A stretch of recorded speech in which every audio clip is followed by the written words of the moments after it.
before I get home. I had to park a million miles away again because there's just no parking in my neighborhood. Anyway, so the situation hasn't really changed much, but it's still the same. I wanted to just kind of talk a couple of things, not talk too long, not talk too loud. The time is around 1 o'clock in the morning, and so it gives me an opportunity just kind of to think my thoughts and to plan my steps and to say a couple things. Well, for one, this is a really cool car. I love this car. This car is beautiful. Every time I walk past this car is just amazing. It's just amazing. It's a Spy Hunter car. It's just beautiful. Corvette. Yep. Anyway, so what I want to talk about today is about some of the things that I just had to kind of voice a couple of things, depending on who's listening or when you guys see this. A couple of things. This I had done a couple of videos about I don't know 60 or 65, 70 videos on the whole thing with separation anxiety. Yeah. And so it's not really a parody, or it was more like just dealing with the effects of missing people that care a lot to you. For me, it started with my mom back many years ago before she had cancer, and she was finally claimed by it. I think it was more or less the process, and not so much the cancer itself, but that's kind of the scenario there that people talk about. One of the things I was just kind of talking about regarding just the thoughts, just going to get a clear thought out before I get any people to ask questions or things like that. My thought was, I am, I don't know, just the whole aspect of going through it was one of those things where, as we were going through it, I learned that I do care a lot about my family and about my children and my wife and about things that I possess and things that are within my realm of influence. And one of the things I think about is that how not only is it an important thing, it's like, I was listening to, I remember thinking about Yoda, how he says attachment leads to fear, and fear leads to loss, and loss leads to anger, and anger leads to the dark path, to the dark side, and says about attachment. There's an aspect of holding things there and trusting God. That's one of the things I learned about this entire thing, was that there came a point when I had to say that my mom was going to pass away at some point. Mom and dad will pass away, and what would I do then? And when I could never see them again, and and also the thing about, like, every time you go to work or you spend time away from your family doing something else, you kind of think about, hey, how you doing? About how when you're not with your family, and though sometimes you have to make decisions to, um, so to do kind of things. The point is, like, what I'm trying to say is, like, I'm trying to keep my train of thought here. Just my thoughts is like, it's like the important thing is that you have to sometimes make a sacrifice and go away from the people that you really care about, because you have to go and make things better for them. But then the thing is, when you're with them, to really spend time like building and encouraging and working with them.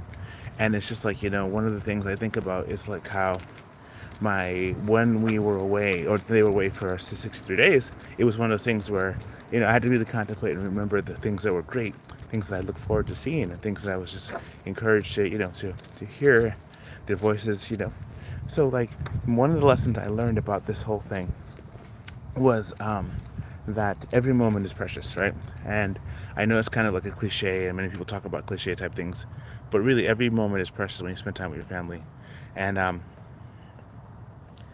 and so the thing is, like, you have the thing where when you focus on your family and you focus on, the things that are important, you it's good to be present with them when they're present, when they're there with you. And so it's not just a matter of missing them when they're gone, but also being with them when they're there. And it's like, there's so many things to distract us. I mean, like, I think this year we've watched a lot of movies, right? We did the whole Walking Dead series, and we walked the last year we did the Monk, the whole thing about Monk, and the 8 seasons of that, and then we also did Fast and the Furious, because I know most people, they say that I was listening to this thing, and this guy said that most people don't care about your life. They just kind of care about some things here and there, and they kind of either for entertainment or information. But, like, in the situation here where I'm just kind of talking about this stuff, we learned a lot just learned about Monk and about his ways and stuff, his OCD ways, and then watched the Fast and Furious, and how the movies got sillier and sillier as it got towards the end. But then, the most recent one, watching The Walking Dead, regarding the situation that happened to me before, where I got bitten. One of my family members bit me on the arm I'll tell you about that at some point. But for the most part, though, that got me into the whole Walking Dead situation. And with that, when I was watching that, I learned about how human beings will do whatever it takes to survive, you know? Survival is a very important thing. But beyond survival, there is, you have to live. You can't live in a state of fear forever. Like during the time of the COVID and stuff, when people were going through COVID, there were a lot of people who were terribly frightened and fearful of going through the situation. You know, I remembered there were times, I remember there's one day specifically that I was so scared about everything, actually thinking it was all like, you know, real and legit and stuff. But then what happened was like I had to get past that fear and had to live on because fear is a torment. And that's kind of the thing with the whole separation anxiety thing. It was like not being afraid to being paralyzed, you can't do anything, was actually doing stuff that would actually make it count. So when the kids came back, I would actually have a time where I would have something to share with them, you know? So what happened was like last week, it's like we brought all the kids, the last few kids that we had up to school, up to camp, and they spent a week of camp there. Then my wife and I got a chance to spend a whole week together, and that was amazing because, you know, there's an aspect where, you know, parents, they have to go to this thing where, hello everybody, by the way, in the chat, I appreciate that, but I just kind of can't keep a train of thought, so just, you know, I'm going to come back and talk to you guys in a little bit and say, mention in the chat, but definitely say, you know, say hi. One of the things I want to say was like, the one thing I learned about was spending a week with my wife is that many people go through a situation where they don't know who their spouse is anymore. They spent all these years raising their kids, right? And as they're raising their kids, they're not like, they don't know who they are anymore. So we spent 1 week together remembering who we were before we had the children.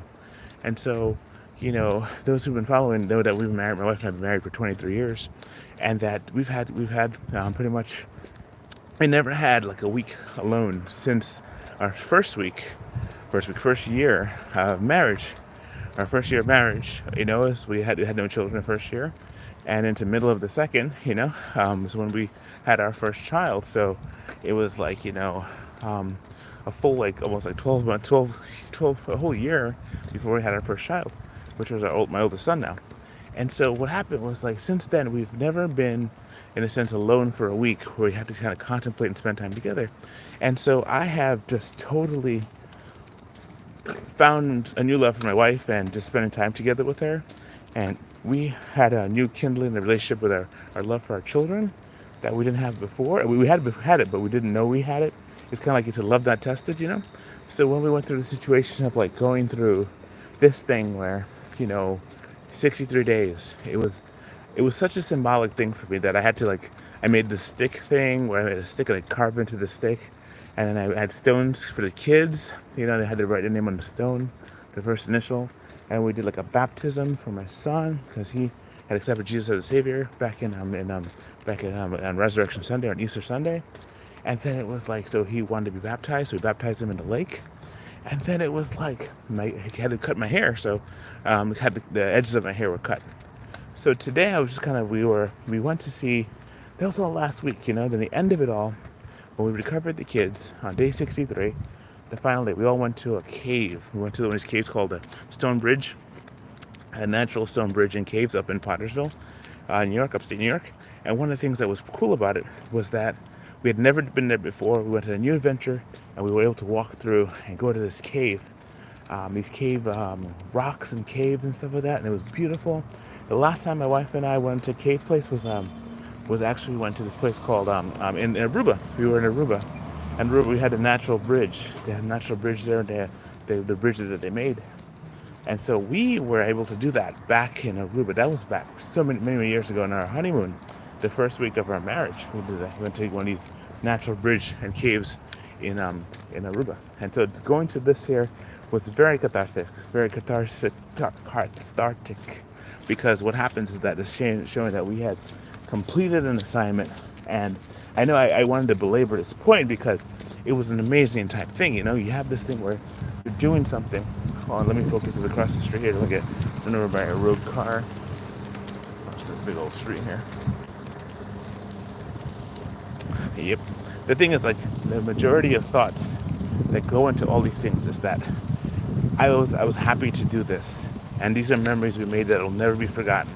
and that when we go through all the different things, we're going to be like better because of it. So now this is the practice. So now going forward, what I think this means is, I remember when my mom passed away. Before she passed away, she said to me on her deathbed two things.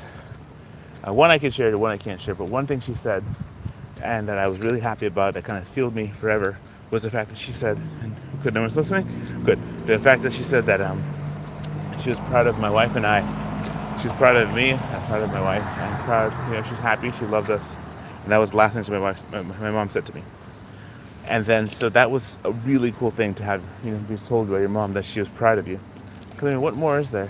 What more is there if you have a family member, your mom who's proud of you? You're invincible. And then another thing too, when I was talking about last week with my wife and I, we spent time just kind of working on this stuff. There was an aspect of like, I got a chance to body paint her, and in the body paint I put a number 63, and that was number 63 was the number of days, and that meant tremendous to me, because we did this together 9 weeks. Okay, so that's one of the things. And so, the point of view of my kids, what my kids learned in the whole process, for people wondering what they learned, well, my kids learned that there's a lot of things that work. A lot of things that are at work that work in the favor of, people, but also work against you. For example, I learned about gossip, and how gossip doesn't help. How when people, first impressions, I learned about that too. Like, I remember when I first went up to school, and how I was so nervous, because before that, the longest I had been away from home was about 3 months. About 3 months doing the dairy farm thing. And I know I'm just kind of rattling on about my own life, but how this ties into most people's lives is that it comes to a point where everybody has to make do some kind of a decision, or they have to do some kind of like an initiation to prove yourself. It might be work, where you go and work, but you come home. Or it might be where you go on a trip abroad somewhere, you go somewhere traveling, and you come home, but you come home, So it comes down to an aspect of like, here you have it, you have to go and come back. But when you go and you don't come back, right, for like a year or 2 years, like after I did my initial dairy farm experience, I didn't come home for 3 months, right? Because I went there, came back, and then I didn't come home until like November. It was September, October, November, December was, about 3 months. 3 months into where I didn't come back home. And then after that, you have January, February, March, April, May, and that's like 5 months. And I didn't see my parents for 5, and it just kept on building from there. And then it was like when I went to go live on our own, we were away for a year, But then my mom had passed, and that was like back in the very beginning. Long story short, I'm saying, there comes a point where everybody has to make a decision, and then you go do something, you go out and you go do, but then you come home again, And I know I'm just kind of talking, but there are times where there are certain things that drive you, that move you. And this trip was a lot of a lot of perspectives that I didn't quite realize that I had understanding about until I went through it. For example, I didn't know about racism until I was in high school. I didn't know, and since I was black until high school, right? And the reason I say that, because it wasn't a factor. I come from another country. Our country didn't care about that kind of thing. It was about hard work and about duty and doing what's right, And so when I got to thing, I learned about the whole thing about how if you're a black person, you're supposed to be a victim of slavery, and you're supposed to be a victim of it, where you're supposed to be like constantly asking for help or something that's supposed to make you into a person that you're gonna have like better off, because you're gonna get help from another thing. So it's like I come from a country that was once British rule, like America, and it got their independence from Britain, and it became a country where they continue to do stuff and do things, and grow. But for the most part, though, it's like there comes a part where you're just like, okay, I have two options. I could be a victim or I could be a victor, So then when I was in high school, that was one of those things I never knew. There were certain people that came along and just made sure they emphasized that, oh, because you're black, you must be a victim. And I was just like, what the heck? That was one. The other part that was interesting too that my wife and I, before we got into our relationship, right, before we got married, because we had to go through the whole courtship process, right, and then marriage and engagement, marriage. It goes like courtship, engagement, marriage, that kind of process, right? What happened was that there was a time when the mission board that I was with, they were saying about how, what they kept on grilling her about what it would happen if you went to the South and were asked questions about, in the Christian church, about being married to a black man, right? And that was one of those questions that they kept on asking her to the point where it's like, she was like, man, it's so terrible. They keep asking me questions not about my background or how I'm growing, asking about my relationship to me, right?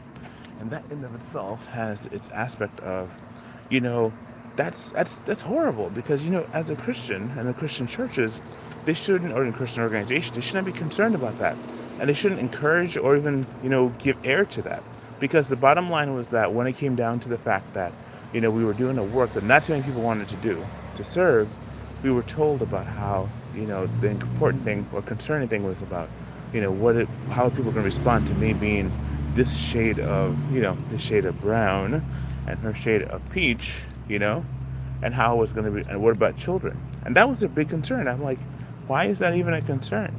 Well, later, I guess it became a concern because when we tried to raise support, we weren't able to. And so for many years, we were trying to raise support as a couple, married couple. We did it right. We saved ourselves for the wedding and everything like that. We didn't kiss. We didn't waste time. And we being a good testimony and being one of the few who were willing to come to New York to be missionaries, right? And to do the kind of work we were doing, that wasn't good enough. They could try to find a reason. And the sad part about it is that, I look back and I say to myself, it's like, what kind of a thing would have been if I continued on with this thing? I mean, I learned so many things being let go from this ministry that we were part of because we had to remake ourselves. It took us many, many years to remake ourselves to where I am today, to where it's like, I had to do get the artwork going. It's like all the stuff I talk about in these videos that I always make about has a connection. It's like my art life. When I went to college, my degree was in art. Well, that is a minor in art, but the other one was in planning and event planning and coordination, but also biblical studies. So biblical studies, event coordination, putting things together, and the last of it was art. And go to figure, the most important thing that we're using now is our art. And that's been helping us to float in the midst of all these struggles and troubles. So when you have a situation, right, where you are, I look back on there's not that many people in the same department that we work with anymore. As a matter of fact, some of them have died, some of them have quit, some of them have gotten fired, and we just continue to kind of march along. And it's like, I always wondered, like, what does that mean? Does that mean that had we continued, we would have been with them, or we would have been stymied, or with our, kind of the thing about the other side? Like, talk about the whole thing with separation anxiety, and I talked about that a lot, and what my kids are going to become when they come back. Are they going to be the same kind of people? Are they going to transform? Are they going to be better when they return? Or are they going to be one of those just more of the same?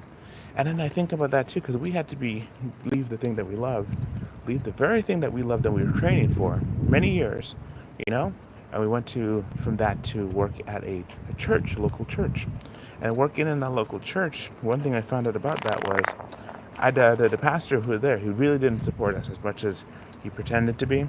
And I was very upset about that because, when I look back and I play the song over in my head and I look at it from different angles, I begin to realize that he said something that I should have taken as a clue. He says, "Oh, you know what?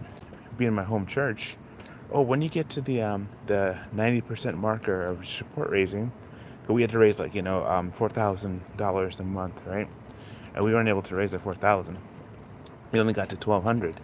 And he said, when you get to the last remaining of the 4,000, which is like the 90% margin, which would be, I guess, last 300 and 3,800 or something like that, 3,600, they would support us for the last 100 or whatever to put us over the top, which incidentally was actually him saying, we'll never get there. And I didn't understand that because I thought it was one of those things where at least I have his support all the way up there. But no, he was saying that I'm not supporting you until you get to 90%, which incidentally, what that meant was that when people asked me, hey, is your home church support you? We could say, well, not as yet, but, and then that was all they needed to not support us either. It's kind of like, if you're supported by the best, and the best is going to support you is your home. If your home doesn't support you, then you really have no support, and that's where I should have taken the hint. So we continued to work with them for about 10 years. And working with them for 10 years or so, we worked and worked and worked in their youth group. We worked with the people, and we gave a lot of our all the fundamental years. We had just finished working several years with the mission board, got let go where they didn't realize our support anymore. Then we started getting support from this church that we were working with, and in those years, we did everything. We put our heart into it, our soul, our mind, and you know what they did? You know what they did? At the end of it all, it was like he was saying about how they never considered me or my wife to be missionaries, you know. He said that to me. And that shook up the last bit of life that I had left. And that was such a horrible thing. Because it was like, at that point, right? At that point, I realized that I was dealing with a person who never supported me from the beginning. He might have played the game or said the words, but it was one of those things that I couldn't understand it. And maybe it was a racism type thing that played into it. That because I'm this, or because I am who I am, and I couldn't quite figure it out, you know. So when I sat there and I thought about it, and we said, you know what, we're gonna go somewhere else. So you know, an opportunity opened up right in the midst of this to go somewhere else. And we took it. We left. We said we're done with this place. We're gonna go to another place. Before we stopped going to church altogether. But before that, we went to another church and we spent a year. So everything we did, we spent 10 years in that church where the pastor, he said, when you get to 90%, he'd support us. We never got there. And then what ended up happening was we went to another church to start working there. And in that church, they were giving us money at least for the week. And we were the youth group directors. We were directors there. And we worked. And we did everything we could. We never missed a day. Rain, snow, shine. They had no youth group. We brought them up to 13 children. And it was our first year. By the end of the first year, they said that we hadn't accomplished a task. And so they were going to pull us report and let us go, which the church got really upset about because they saw that we were faithful. We were there. We were calling the kids, trying to spend time with them. We did everything in 10 years in 1 year, right? Everything we did in 10 years in one church, we did in 1 year at this new one. And what happened was like we had a mission trip. We had outreach events. We did camp. Everything. 10 years in the first one, we did everything in 1 year, right? And they too let us go. So at that point, we weren't sure exactly what it was. And we started thinking, is church the problem? Is we're the problem? Is church, you know? Because I know many people have said about there's all these kind of things about hypocrites in the church and stuff like that. And I agree, there are, because there's hypocrites everywhere, you know? You know, if you go to work and try not to find a hypocrite, oh, good luck with that. Or you go to a science place and you'll find a hypocrite. There's hypocrites everywhere. Long story short is that humans are hypocritical. We say one thing and we do the other. So I'm not going to say I'm perfect and I've done everything right, but I'm going to say that, you know what, there comes a point where you hold people to a different standard. And that's why it's like such an interesting thing because, you know, you don't know what changes a person. You don't know what makes a person stop doing what they're doing and begin doing something else. Because, for example, let's say, for example, I'll give an example. You are consistent. You want to do what you believe God has you to do, and you have devotion. You know, one of the things that people have is devotion. They give complete devotion and utter attention to things they want to do. They believe in it, right? And so when they believe in something, they really give their all to it. So what ends up happening is that when a person comes along and destroys them, destroys their focus, destroys their hope, I mean, like the Bible says about a hope deferred makes the heart sick, you know? But a right answer kisses the lips, you know? There's like a thing where when you have a hope deferred, when you're trying to do something and you're not able to do it, you get really, really discouraged. Especially when you have the people around you. And that's the thing, I've been listening to a lot of these different videos talking about how when people really believe in what they're doing, you have to sometimes just shut up and stop talking about it and just hunker down and just do it because there's going to be naysayers. I thought about all the advice. We had people come up to us and say, oh, you should abandon the ministries thing and go ahead and just, you know, follow under their leadership. That's one. But then, just to kind of finish the thought before I was saying before, we spent 10 years in one church location. And we really gave our all. We gave everything because we just previously been working with a mission organization. And we gave our heart to that. And then to the church. And then they didn't, you know, they only used us for our service and later had the gall to say he didn't believe that we were missionaries. What a slap, you know. It was seriously a slap.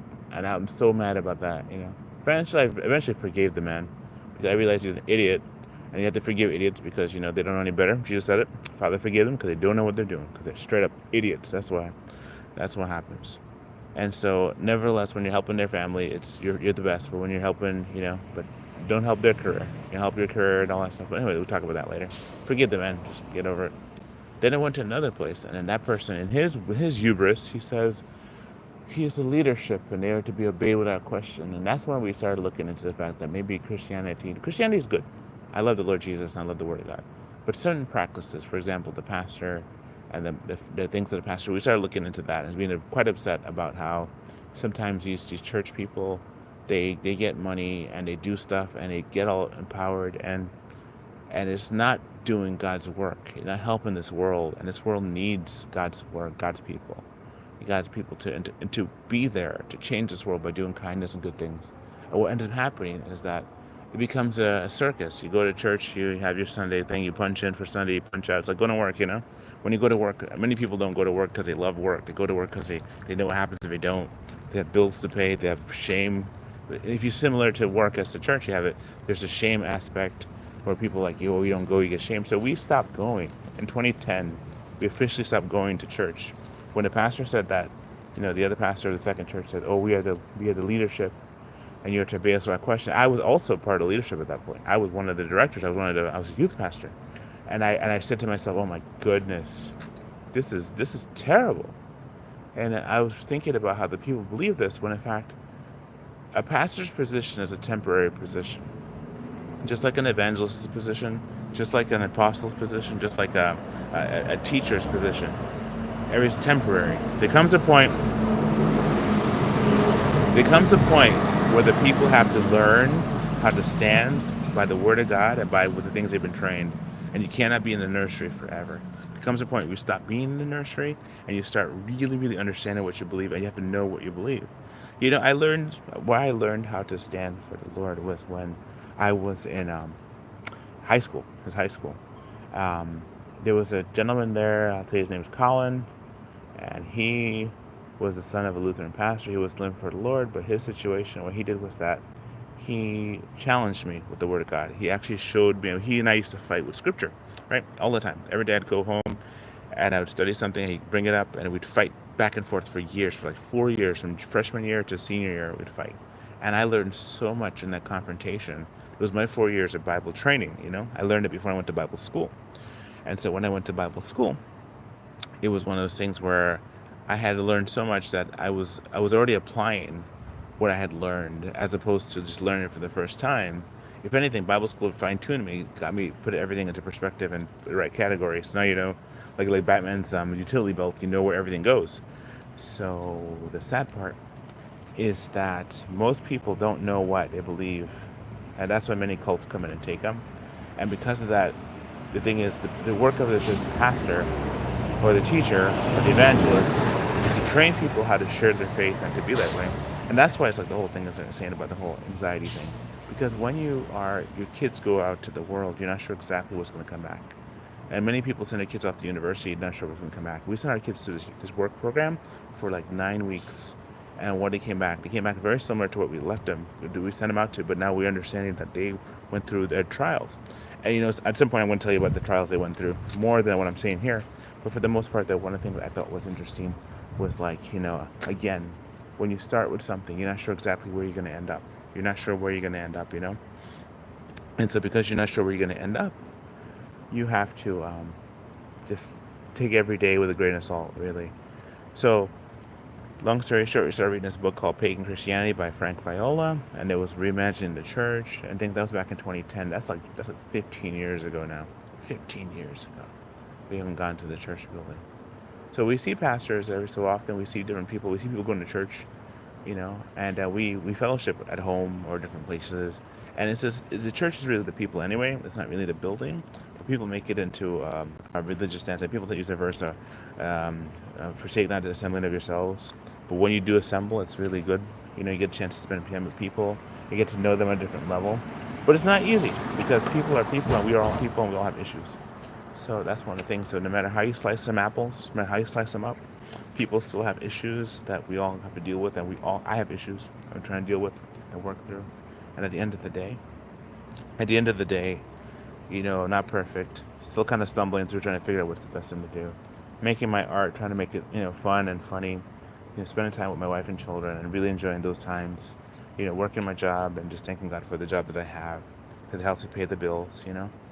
And then just trying to be humble and grateful. I just be more grateful, and I'm gonna be more humble, because it's like just you never know what's down the pike. And thank God for just the ability to do these things. Make some creatures or go see a movie with the family and just spend the evening with them. That in of itself is worth so much.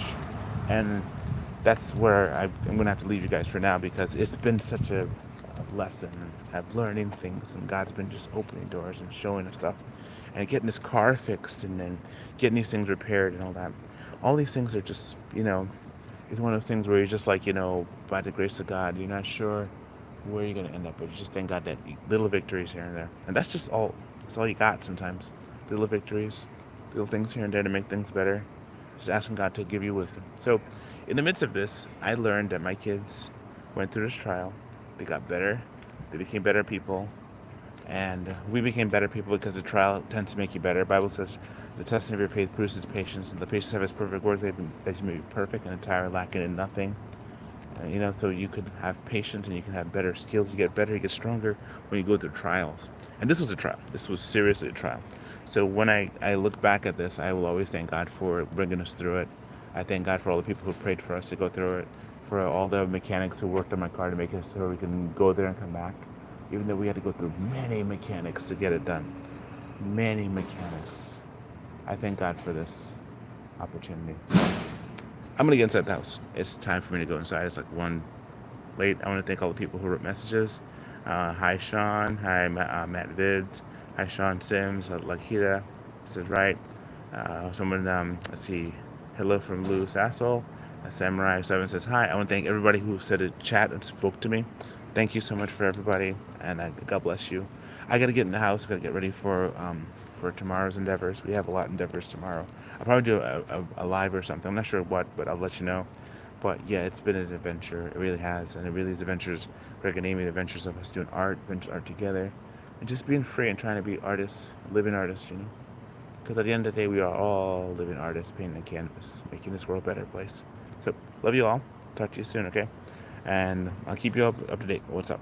All right, God bless you. Follow me on Instagram. Please follow, like, and subscribe to this channel. If you do like and subscribe, follow me on this, because I'd love to share more.